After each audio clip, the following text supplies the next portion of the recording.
Today we're removing the stereo from a 2008 Mazda CX9. We already have removal videos on the website for the DVD player that's in the roof of the vehicle, but today we have this in for the CD changer not working. What we're going to do first is set the parking brake, place the key in the ignition, and shift to a lower gear because we're going to get to this here in a little bit. Now we're going to start with on the left side of the dash, prying in along the edge of this side panel and prying all the way up along the edge and removing this side panel. There are several clips along the edge here that will clip in. They all release with pry pressure. That will remove the panel from the left side, and we're going to go over to the right side as well. Pry this panel back just a little bit of finger pressure in there. Pry and work up the edge of the panel as well. This panel will come out. Same clips, they all release with pry pressure. We have a full library of removal guides on our website at carstereohelp.com. We're going to start at the back edge of the panel that goes around the gear shift and pry this up.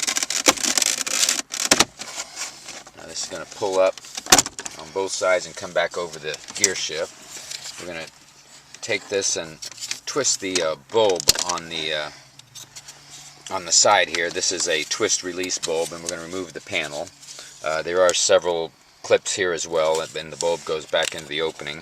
But this is also going to pull the piece out that goes down into the bottom of the pocket that's up in the front here. This is going to be removed with this as well.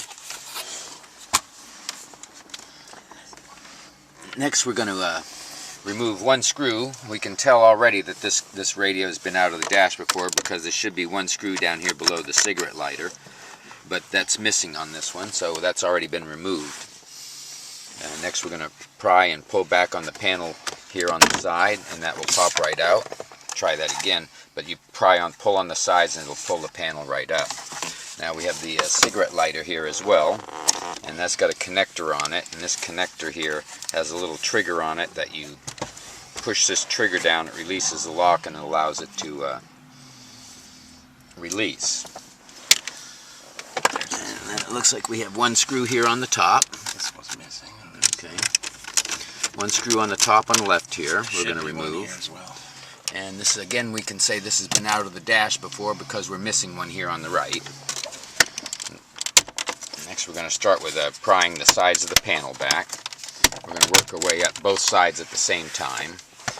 And as we get to the top, we're going to pull, not pry up at the top, but pry towards the back of the vehicle. Pull towards the back of the vehicle. This will release the whole panel up over the top here. Now we're going to start with, there we go, and pulling the panel back from the dash. Now this is going to give us several connectors, one for the emergency flashers and three down here at the AC controls. Now we're going to push these triggers down. They all release on their own.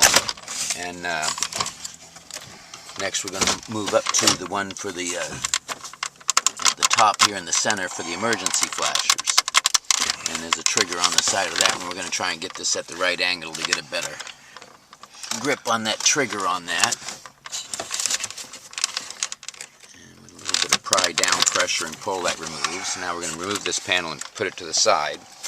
But all three of these connectors at the bottom, again, they're all different sizes. You don't have to mark where they go, or they're all keyed differently. But again, the trigger is on the top. You push this trigger down, it'll release. Same with the second connector and the third connector as well. When they all go back in, they will snap back in place. We also have the connector that was for the emergency flashers here. It has a trigger here as well, and if you push that trigger down, that will release the connector as well.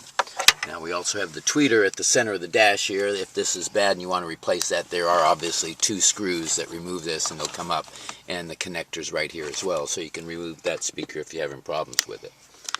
Now we're going to get back to the radio, and we have here on the right, we have all the remaining screws here on the right that are supposed to be here. No missing screws here. And we're going to remove the two screws on the right. Again, a full library of removal guides at carstereohelp.com, and we also have repair rates for these stereos as well. Now we're going to remove the two screws on the left as well. Those happen to be here. And now we're going to grasp the bottom and top of the radio and pull that from the dash. This is going to give access, pull it forward to give access to all the connectors here on the back. We're going to start with the antenna. That was just a pry or pull loose. And then the first connector. And then the connectors on the opposite side as well.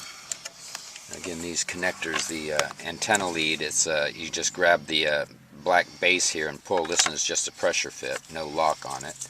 And then these connectors, as for the rest we've seen so far, have the same type of trigger on the back.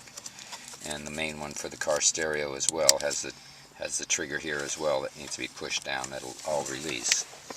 This is how you remove the stereo from a 2008 Mazda CX9. Hope this video has been helpful. Thank you for watching, and see our website carstereohelp.com for more help. Thank you.